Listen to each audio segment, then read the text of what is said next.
Time to talk A-Rod and Major League Baseball. A-Rod handed down this 211-game ban yesterday. It begins on Thursday. It will take him through next season. What was it too much? There were a dozen other players got 50-game bans. So what is going on? A-Rod's appealing. Should we just kick him out of the game forever? Let's ask Doug Eldridge, who is managing partner with the DLE agency, joining us from D.C. today. Great to see you, Doug. Thank you for having me. So first of all, on the big picture, are these punishments correct both in the case of the 12 who got the 50-game bans, and then more obviously in the case of A-Rod with his 211-game ban? Well, from the outset, I'd have to say that we need to perhaps assume that they are, but nobody apart from Major League Baseball, and now obviously the players themselves, each of whom had to make the decision whether or not to appeal or accept the suspension, have seen any of the evidence. That's not been made public. Certain pieces and elements have been leaked up to this point, but in terms of having the totality of the evidence to be able to make an educated and informed decision insofar as whether it was right for them to accept their punishment, we don't know. Now, what I will say about Alex Rodriguez, the 211 games, this is beyond significant. It borders on unprecedented. He got more than 3 times the punishment of Ryan Braun, who received a 65-game suspension, and more than 4 times the punishment of the other players who accepted the 50-game suspension. So clearly, the commissioner, in giving this suspension, was saying your behavior far exceeded the scope of the joint drug punishment insofar as Section 7, which is where it lays out the 50 and 100-game punishment, and it's your actions outside of that, insofar as potentially interfering with the investigation, lying, and ostensibly encouraging others to do so. At least that's what we garnered from his statement yesterday with Major League Baseball. And how do you think A-Rod handled it yesterday in that news conference that he did? It was about a 15-minute appearance by him prior to the game last night. Well, it was certainly very calculated, but we have to understand that it had to be, because as we enter the appeal process moving forward, this is very technical. There was an outcry from somebody that said, well, if he's innocent, why didn't you just say that I'm innocent? But what I think we have to remember here is that A-Rod's legal team is not filing this appeal and fighting this because they're trying to prove his innocence, per se.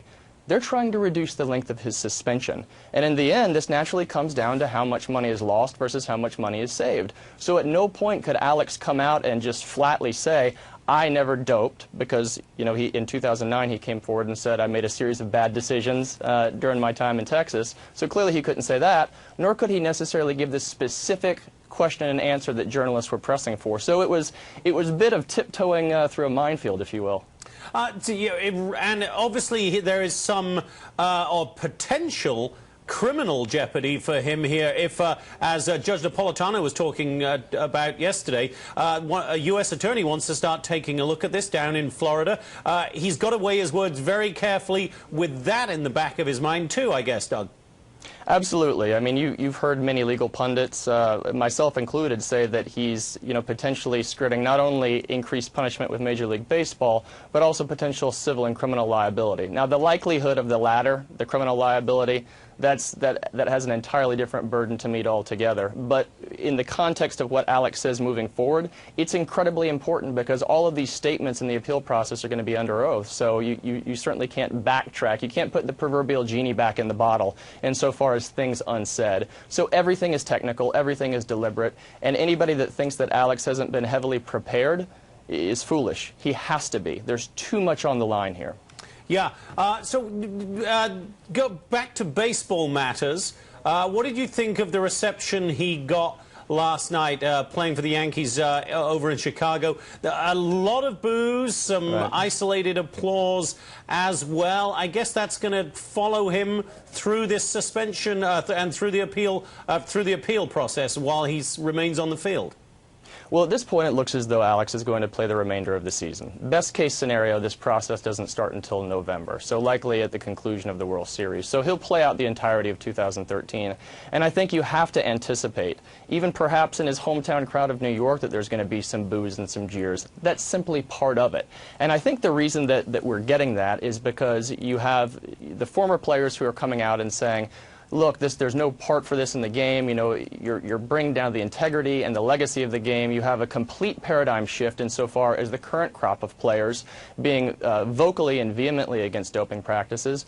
But then you also have the fan.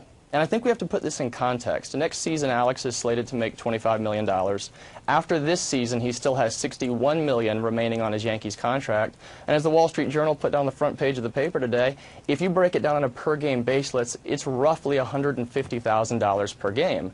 So I think your average fan, much less the proverbial family of four that have to stretch a dollar to bring the family to the ballpark, they look at it under a different lens and really a lack of tolerance, as you can imagine, right? Yeah, hard to shed a tear for the man in that sense. But I guess when you get to the point that he is at, where money is essentially meaningless because you've got so much of it, it becomes about your legacy. And I was just thinking yesterday as I watched him, Doug, we've seen another man at the very top of his sport, Lance Armstrong, have his legacy completely destroyed. And that has to be very much on A-Rod's mind, I guess. Well, I think they're very similar, and I referenced this in a conversation yesterday, the distinction between Lance and Tiger and Alex Rodriguez insofar as damage to reputation and potential rehabilitation of that damage. I think the difference with Lance is Lance was defined by legacy, not just because of his 7 consecutive Tour de France, arguably solidifying him as the greatest cyclist of all time, but the literal mountain that he had to climb to get there. And I'm not talking about the Alps or the Pyrenees, but rather the triumph over cancer. So for Lance, it was very much legacy. For Tiger, it was split, or is split, between legacy and money. But I would make the argument that for Alex, and you have to understand, as a lawyer, as an agent, I always come down on the side of the players, but just speaking objectively here, for Alex, this very much is about money, and that's not a statement to take anything away from his love of the game, but if we look purely at the dollars and cents involved here, this is absolutely a financial matter. And going back to what we were just saying a moment ago, legacy or not, there's a lot of money at stake here. A lot of money at stake, and it was Donald Trump himself who says, yeah, I'm a millionaire, but I'm still the guy that stops in the middle of a crosswalk to pick up a penny. So as soon as you start to lose sight of that, you know. Yeah, very good point, Doug. Doug Eldridge, managing partner with the DLE agency. Great to see you, Doug. Thanks very much indeed. Fun to talk to you. All right.